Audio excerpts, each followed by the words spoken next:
Hi, my name is Angie Chaudwa, and I'm working with Back to Basics today. Today we're going to talk about how to make clove oil. As most of you would agree, is that in times like this, we need to get back to basics. We need to get back to the way God intended it and use what our forefathers have used naturally. Using natural products is, in my opinion, as a naturopath doctor, the way of our future. I want to talk about clove oil. Cloves in general are used great for teeth. So in a time that you can't get to a dentist, or maybe a dentist is not available because of a certain situation, who knows, cloves are excellent. Cloves can actually be put right on the tooth area in which to stop the toothache, or an oil can be dispersed on the tooth to numb it or dull it so as to help with the pain as well. Now obviously this is a temporary situation and you would want to seek dental care. However, in a time where you can't get to a dentist, or maybe you even have a small child that it's midnight and they have a toothache, this is a great tool to use as you transition. You can make any quantity of clove oil that you might want. Here's a pint jar. Here we have a jelly jar size. We have what we call a salve jar in our world when we make our salves, which is still a large amount. You can have an amber Boston bottle. And you'll notice that these are dark because we believe, and I believe, that if you make large quantities, they really should be stored in darkness to retain their quality. These you can still use. I would just encourage you to put them in a brown lunch bag, a brown paper bag, to maintain their quality. What we're going to use today happens to be a blue one, but it's the same family as that. It's a darker one with a dropper already built in, because I want to be able to drop right where I need to get it.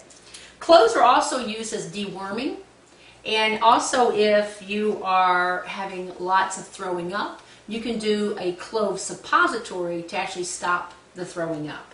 But today we're going to do clove oil, basically for the premise of using it for teeth care. Cloves can be purchased whole, or they can be purchased already ground up. In this case, I'm going to use whole cloves. You're going to use anywhere from 5 to 10 cloves in your small 1 ounce container. There is no real rules in our world of herbology, because the more you put in, the stronger the outcome will be. So we'll do 4, 5, 6, 7, 8, 9, and 10 cloves. Again, this is excellent to have on hand when there is a tooth issue. And we've used it actually at our house. You're then going to use olive oil. There's different grades of olive oil. Most folks like to use the extra virgin olive oil, and that's absolutely fine. Some people use just plain olive oil, some do pure. There's all different grades. I use both, just depending on what kind of sale I get on my olive oil. Because what you're really trying to do, and what you are doing, is extracting out the therapeutic healing properties of the cloves. You're not necessarily using the oil, it's just the carrier in this case. So once you put your cloves in there, about 10, you're going to put 1 inch above the cloves, you're going to put olive oil. You will let the olive oil combination, you'll shake it up a little bit, and you'll let it set for about 10 to 14 days. At that point, you will have clove oil, which is excellent.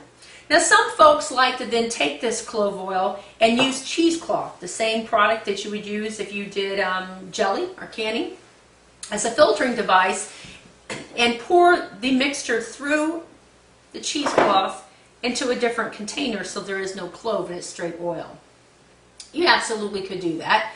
We never do that. We just keep adding, and then eventually dump it and redo a whole new batch. But there are no real rules when it comes to this. So again, clove oil is used for primarily teeth, is why I am suggesting it today. Thank you.